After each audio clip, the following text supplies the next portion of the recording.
avec vous justement sur la déclaration faite par Badi Sabti.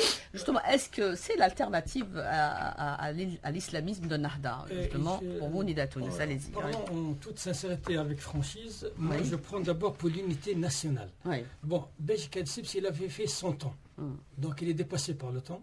Et je ne sais pas si vous vous rappelez, la dernière fois, il avait fait même une déclaration à la télé. Je ne sais pas, il était invité sur un plateau dans lequel il n'avait pas tellement de respect envers les femmes. Oui, on l'avait même cité. Voilà. Ne vous inquiétez pas. Moi, on a même interrogé des femmes là-dessus. N'est nullement une référence. Mais c'est excusé quand même. Et tous ceux qui ont œuvré, comme j'ai indiqué dans mon discours la dernière fois, tous ceux qui ont œuvré pour l'ancien régime, pour moi, ce sont des gens qui n'acceptent pas la démocratie. Deuxièmement, autre chose, je veux dire, qu'il faudrait quand même essayer d'évoluer. Quand vous dites les anciens RCDistes, ils sont un peu partout dans tous les partis politiques.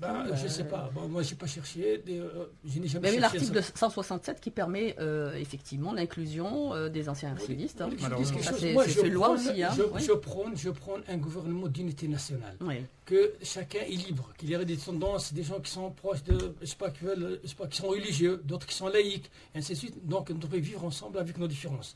Il faut avoir un rapprochement de toutes les tendances, car nul n'a le monopole ni du cœur comme Nahda dans la religion, ni de Beji Kadsips dans la laïcité. D'accord?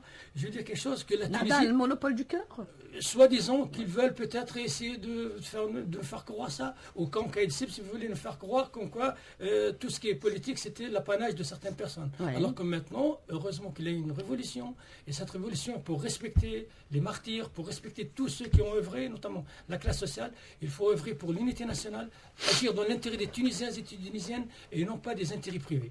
Alors, Kadsips, encore une fois, le citer justement une deuxième fois, je ne dis pas qu'il va, même s'il arrache l'écrasante, la majorité absolue, il ne compte pas gouverner seul, et qui recherchera, bien sûr, le consensus le plus large. Mais qu'est-ce qu'il représente, lui? Je ne sais pas, je veux bien être respectueux avec lui. Il est quand même de l'âge d'or, donc il est dépassé. Je veux dire, il est dépassé. Il laissera la place aux autres. Il voulait, parce qu'il était nostalgique du bourguimisme. Sachez qu'il a quand même été le ministre de l'Intérieur dans lequel il y a eu des liquidations des opposants. Donc moi, pour moi, Ni Kadsips n'est pas une référence. Il est né par opportunisme. Parce qu'il a été à un certain moment, il était absent, comme il avait bien dit la dernière fois le président, il était absent pendant X temps, et là maintenant il s'est revenu.